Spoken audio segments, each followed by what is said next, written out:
If you were to guess what is the most quoted verse of Scripture, what phrase out of the Bible is used the most?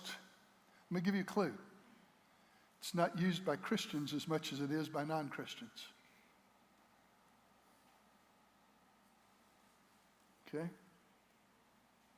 What is the word, what is the phrase that everybody knows is in the Bible and nobody knows where? Well, let me just give you a clue. It lays 3 verses behind cleanliness is next to godliness. No, it doesn't. That's not in the Bible. Okay? Now, everybody knows it's in there. Nobody knows where it is. But they sure can yank that sucker out when it's convenient. They can pull it out when they want to generate some tolerance. They can pull it out when they get frustrated with Christians. They will use it to say, that's why I'm never going to become a Christian. They will use it anytime that they just want you to get off their back. The most often quoted phrase in the Bible is, do not judge. Don't judge me, right? And it's fascinating to me because they take it totally out of context. It's like, have you ever had this experience where you walked by a conversation and you only picked up a snippet? You only heard a little bit. But you took that snippet and you created your own narrative out of what that conversation was all about? That's what we do with that little piece, okay? And we don't even consider what was Jesus saying, what did Jesus intend to say, how does that fit into anything else? Let me just go ahead. I'm going to play my hand early today. And the phrase do not judge comes from Matthew 7:1. Matthew chapter 7, verse 1, in the Sermon on the Mount. Now, here's where I want you to understand. 5 verses later, read this with me. Do not give dogs that which is sacred. Do not throw your pearls to pigs. If you do, they may trample them under feet and turn and tear you to pieces. Now, when Jesus says this, do you think he's talking about animals? Do you think he's talking about animals or people? Well, let me just stop here and tell you. I know about the animal part. Listen. I've had dogs, lots of dogs. I got 2 dogs now that have torn up that which is sacred to me. Right? I've got some valuable books that I made the mistake of laying on the table next to my chair that I wish I still had those valuable books, right? They have no regard for that which is sacred to me. It applies, and let me tell you, I grew up on a farm, I know this much. Pigs don't have any appreciation for pearls. Just no appreciation at all. So it can't apply there, but I don't think it applies there, does it? It's talking about people, isn't it? Now, let me ask you this. What did Jesus just do? I mean, he's 6 verses after and he forgot. But it's not, he's Jesus, right? You got to give him a pass because he's Jesus. He's God, right? Except it's not about Jesus judging these people. He's telling you, don't throw before dogs. Don't throw before pigs. So he's telling you to make an assessment and a judgment whether or not this guy is a dog or a pig. Right? Play that one through. Now, while you're at it, play this one through. A few verses later, Jesus warns, watch out for false prophets. They come in sheep's clothing, but inwardly, they're ferocious wolves. By their fruit, you'll recognize them. Now, doesn't that require some element of judgment on your part to determine if this person is who they appear to be, or if they are only trying to fool me and they are something that they're not? Isn't there a judgment involved in that? And so now, which is it? Do not judge, or be careful what kind of critter it is you're dealing with. Which way does it go? Well, let's look at it a little bit. Why don't we? All right. My answer starts with another place in the Bible, another verse. It comes from Jesus' half-brother, James. And James, in chapter 1, verse 5, says, if any of you lacks wisdom, and some of you might, so listen. If any of you lack wisdom, you should ask God, who gives to all without finding fault, and it'll be given to you. Now, why would you need wisdom? Well, wisdom, by definition, is the capacity to exercise good judgment. So we need wisdom so we can make good judgments, so we can make good decisions. And you make good decisions or bad decisions all the time. How many decisions have you made today already? Who knows how many? You judged the distance between you and that car, and do I have enough stopping distance, right? You may have made a judgment this morning that you like oatmeal better than eggs. I mean, we judge all kinds of things, but is it fair to say that we're going to narrow this in and say this is about judging people? Is that okay? So we'll take all these other judgments out and we'll move this in and focus in on this is about judging its effects on other people. So now let's move forward. Do not judge. Is that an edict to do away with the judicial system? Is this trying to get rid of courts and judges and juries? How do you think that'll play out? Yeah? You think that's what this is about? Well, does this just do away with church discipline? Or here, this is what hits me. Does this say that as a preacher, I can't call sin sin because I might be judging you? Well, I don't know that that's what it means. It seems to me that we got to narrow this in again and define it a little further, and that this deals with how people interact with each other. Okay? Are we together so far? So is this about the way that we interact, the crude things we say to each other? Like, damn you, go to hell? Now, do you understand what was just said? You just made a judgment about where that person needs to spend their eternity, right? Both of those statements. I think that may be a part of this. It may be included in this, but I think it is something else, something besides that. Andy Stanley says it better than I do.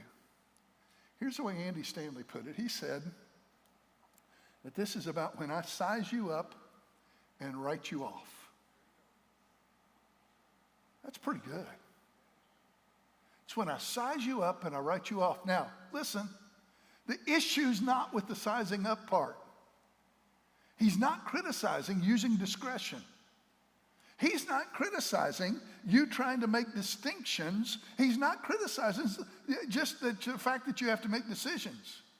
The sizing you up is not where the problem lies. The problem lies with what you do with that person once you've decided who they are and what they are. The problem is, how will I treat that other person? The problem is not with the sizing up, it's with the writing off. Eliminating. Destroying. Jesus is condemning.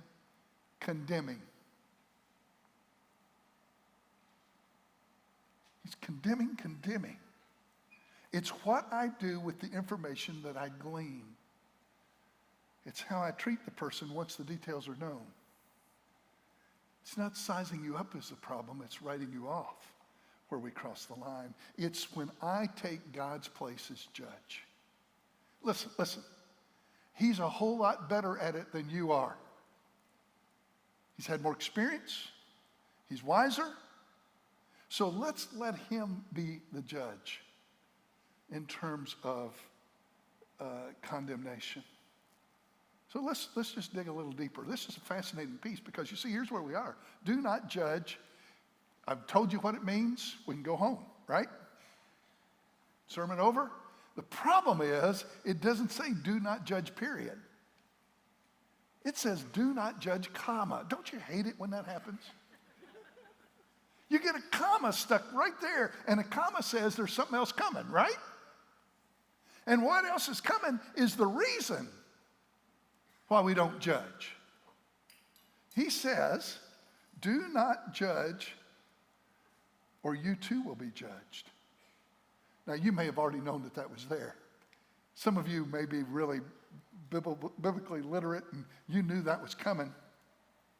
But then he adds this. He says, for in the same way you judge others, you will be judged. With the measure you use, it'll be measured to you.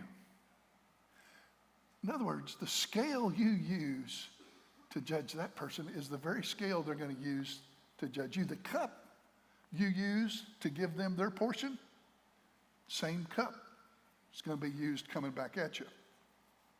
So if that is the case, if you're going to be judged by the way they judge you, then the question you got to ask is, how do you want to be judged? How do you want to be judged? What criteria do you want them to use when they judge you? What attitude do you want them to have when they judge you? What consequences do you want coming back when they judge you? That's the real question, isn't it? Now, I'm going to jump ahead in the text just a few verses again, and I'm going to give you the answer. It's down in verse 12. In fact, verse 12 is a summary for everything that's going to go on today. Here's what it says in verse 12. Do unto others as you would have them do unto you. That's the way I want to be judged, isn't it? I want to be judged the way that I want other people to judge me. How do I want to be judged? Let me answer the question. And I'll bet my answer is very close to your answer. I want you to judge me mercifully. Okay? Now, there's justice. Justice is when I get what I deserve. Sometimes I don't want what I deserve. I want mercy. And mercy is when I don't get what I deserve, right? When you sit on the judgment seat, that doesn't mean that you ignore the truth. No, what it means is I find all the truth. I try to find all of the extenuating truth that plays into it. Let's suppose for a moment you're judging me, because some of you are right now. I know that's how it works. All right? Let's suppose that you're judging me right now. And let's suppose that it is something that is truly serious. What I want you to do is to understand the family in which I grew up. And I want you to understand the way I've been treated by others. And I want you to know what particular temptations really pull at me and draw at me. And I want you to understand my flaws and my weaknesses and my insecurities that just help shape who I am. And I want you to take into consideration the circumstances in which I did what I did that you're judging me right now. Was I fatigued? Was I under stress? What all plays into it? Now, we're not removing truth. We are organizing the facts in a way that we can come to a merciful solution, because that's what I want, don't you? So I want to be merciful as I organize the facts of your situation, because I want the same thing back my way. Now slip on down. Jesus has got something else to add. It's interesting. You may know this part. Why do you look at that speck of sawdust in your brother's eye and pay no attention to the plank in your own eye? You heard that before? Now, I don't know what you see in that, but let me tell you some things I see in that. First thing I see is I noticed my brother does have a problem. Did you notice that? He does have a problem. It's not like he hasn't got a problem. He's got a problem. Okay? He's got something in his eye, and it hurts, right? You get something in your eye, it hurts. He reacts. And it's okay for me to notice that. It's okay for me to have an opinion of that. That's not where the problem is. You know where the problem is? The problem is I'm ignoring my own problem. The problem is I am obsessed over his problem instead of my own. The problem is we're quick to notice what's wrong with other people and slow to notice anything that's wrong with ourselves. Verse 4, how can you say to your brother, let me take the speck out of your eye, when all the time you've got a plank in your own eye? It's not like you didn't know it was there. Jesus says, fix yourself first. Fix yourself first. Judging becomes an issue when we fixate on fixing the other person. When we obsess over this other guy and I ignore and make no effort to fix that which is broken in my own life.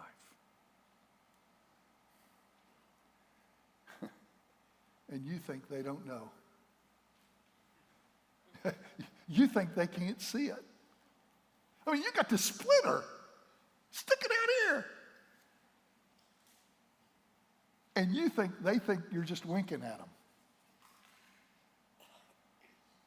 No. They know, you know.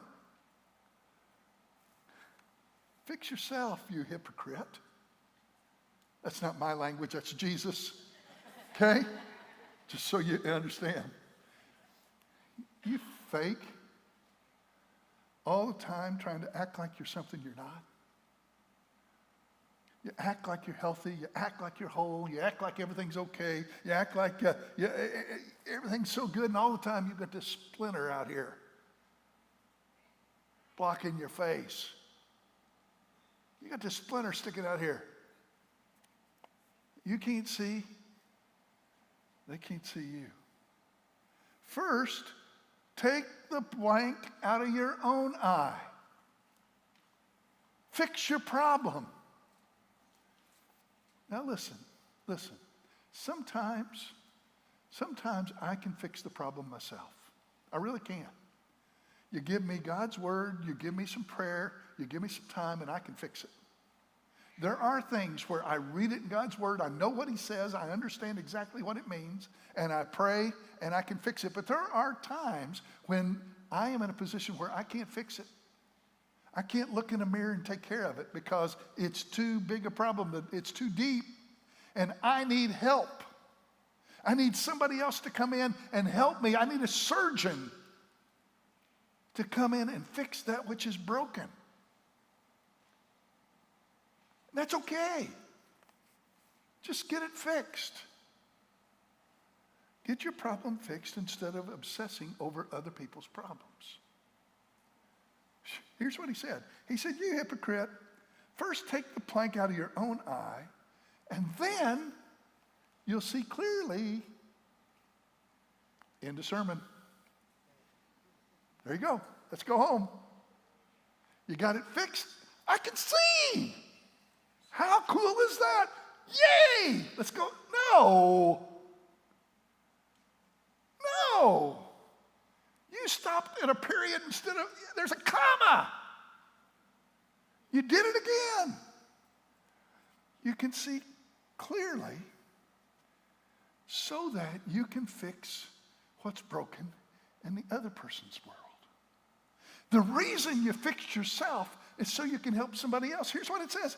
First, take the plank out of your own eye, so then you will see clearly to remove the speck from your brother's eye.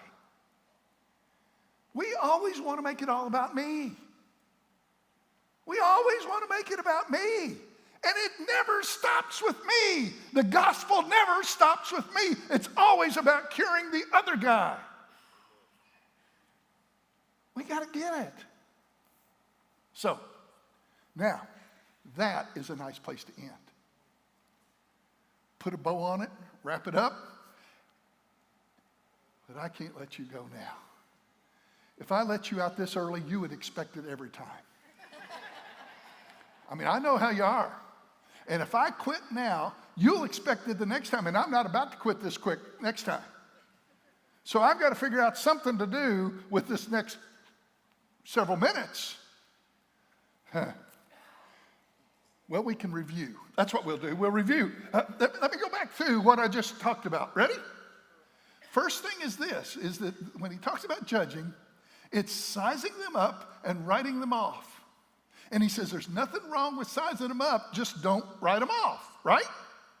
And then he said, you had to get down to verse 12 to find it, but it was there all along.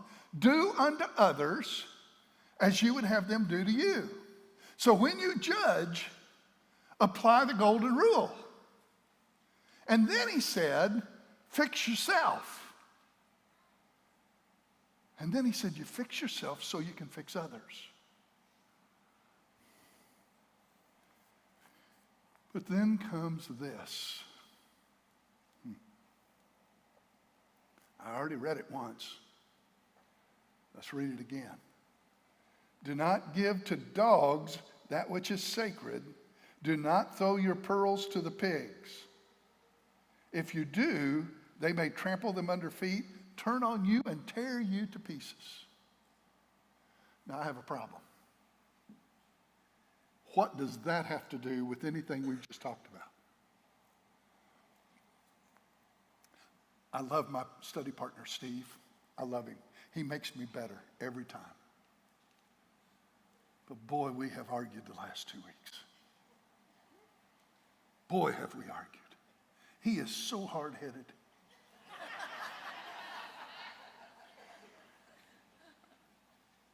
He says that verse just stands alone. He says that the Sermon on the Mount is like a string of pearls, that they are disconnected, and that one isn't dependent upon the other, and that this stands alone. And I said, no, they're connected. There's a string that ties them together, and I've got to find the connection. Now, which is it? What's this verse mean? And if it connects to what we've just said, how? And so I would throw him something and he would shut it down. And I would give him another piece and he would rip it apart. And I got tired of being told I was wrong. But it didn't stop me. I've been wrong before. So we wrestled with this, except he didn't, because he's preaching something else today. Now, some people might interpret this to mean, you've read the verse, some people may read this, there are people that are so dirty and so hostile and so mean, it's just best to stay away from them. Don't try to get close. Don't try to take care of them. If you try to tell them the truth, they're just so hardened. If you go near them, they're just going to hurt you. And I see that as writing them off. I see that as a direct violation of what he just told us not to do. I see that as a violation of the way Jesus lived. I see Jesus as the one who was constantly putting himself in harm's way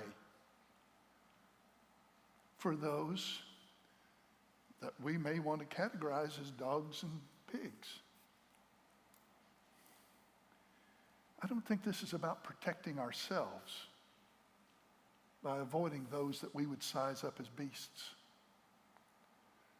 All right, Randy, if you don't think it's that, then what is it? Well, let me give you some questions, and let's go through these questions and try to find answers, shall we? The first obvious question is, what are the dogs and the pigs? What do dogs and pigs have in common? And I just want to tell you, if I ask a Jew that, they can answer that just like this. They're unclean. They would be listed among the animals that God would have called unclean, and they would have nothing to do with those animals. Okay? I would tell you that they were wild. Now, you and I know about domesticated dogs because we have them, but not in Israel, not in those days, because it was an unclean animal. Now, other countries did, the Gentiles did. They had domesticated pets, dogs, but not Jews. They were wild animals. And by wild, I mean not tame. So what do pigs and dogs have in common? Let me tell you what they have in common. They both are driven by their appetites. I know it's so. Okay? Because I've had more than a few dogs. And I can tell you how they react when it's eating time. And I grew up on a farm, and I've been around enough hogs to know what a hog acts like. And I would tell you that dogs and pigs live for one thing: their next meal, what they can find to eat. They're driven by their appetites. Their whole life is measured by, can I eat it? My point is, they have no grasp of what is sacred, what is special, what is holy. There's nothing that fits that criteria. The whole idea is incomprehensible to them. The same thing's true with value. It has no value if I can't eat it. You throw a pearl before, you show a pearl to a pig, pig says, doesn't taste very good. Can I eat it? If I can't eat it, I'll just spit it out and I'll trample it underfoot. In fact, if the pig is hungry enough and you throw something like that out in front of him, he'll say, you look tastier than that, and he'll come after you, right? Now the second question. Hang on, we got dogs and pigs over here. Now we're going to go to what is meant by sacred and pearls. Interesting, there's a word play here that we don't catch in English because it was said in Aramaic. But the word for sacred is the word kadosh. And the word for pearls is kadesha. So he kind of had this word play that was kind of cutesy, that they would have caught. They would have caught the rhythm to that language when he said it. But here's what he's saying. He's saying that which is sacred is that which is dedicated to God. Let me put it in terms that I believe that it means. I believe here he's talking about the gospel. He's talking about the power the gospel has to save you, to change you, to transform you. I believe he's talking here about that mighty power of the gospel. So now we've got dogs and pigs, and we've got sacred, we got pearls. Oh, next question. Big question. Biggest question yet. So where are you in the story? What role do you play? Are you a dog? Pig? Sacred? Pearl? Where are you? And the answer is you are the one in the story that has the ability to recognize both the capacity of the animals and the value of the sacred. You can size up the dogs and pigs. You can recognize them for what they are. You recognize what drives them. You understand the potential damage that they can do. And you understand what pearls are for, what they're meant to do. Now, it begs the question, why would you ever throw something so valuable as pearls into the pig pen? And the answer's obvious. Poor judgment. You didn't exercise any wisdom. That's silly. It's a crazy thing to do. You didn't size up the situation very well, did you? Which leads to the last question. So how does all this fit together? Well, there are those that we size up as dogs and pigs. We just take the evidence that we have available to us and we decide that's what they are. Okay? Now, it's an accurate judgment of who they are. They're driven by their appetites. All they care about is consuming whatever they find.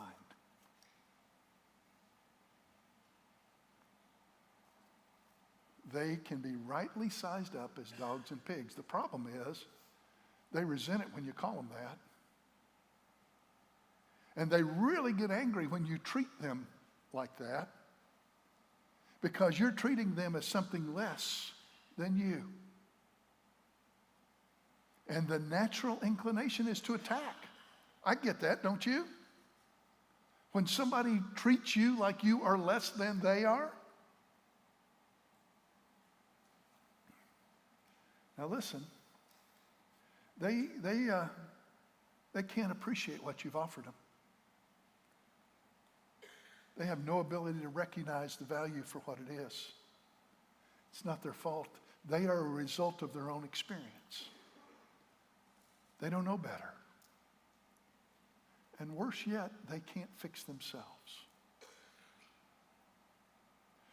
They think what they need is to be fed. They think all I need is to be fed, but if you feed them, all it does is make them fatter. What it basically does, they get fatter, you reform them. They don't need to be reformed, they need to be transformed. They need to be changed. They need to become something more, something better than wild animals. And I'm just going to tell you, throwing the gospel at them across the fence won't work. It won't work. They'll just trample it underfoot. And you're going to write them off then as incorrigible. And that's exactly what Jesus said we weren't to do.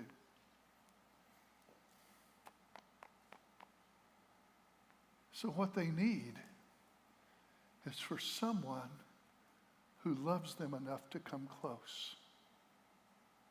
What they need is someone who's willing to be vulnerable. Someone who recognizes, you know, I used to be like that. I used to be like that. But God did a work in me. And God fixed my problem. So I can help you fix yours. See, what they need is someone who's willing to risk being hurt so they can be transformed. They need someone who, instead of labeling them and categorizing them, writing them off, they need somebody who can see them for what they can become, for what they were meant to be.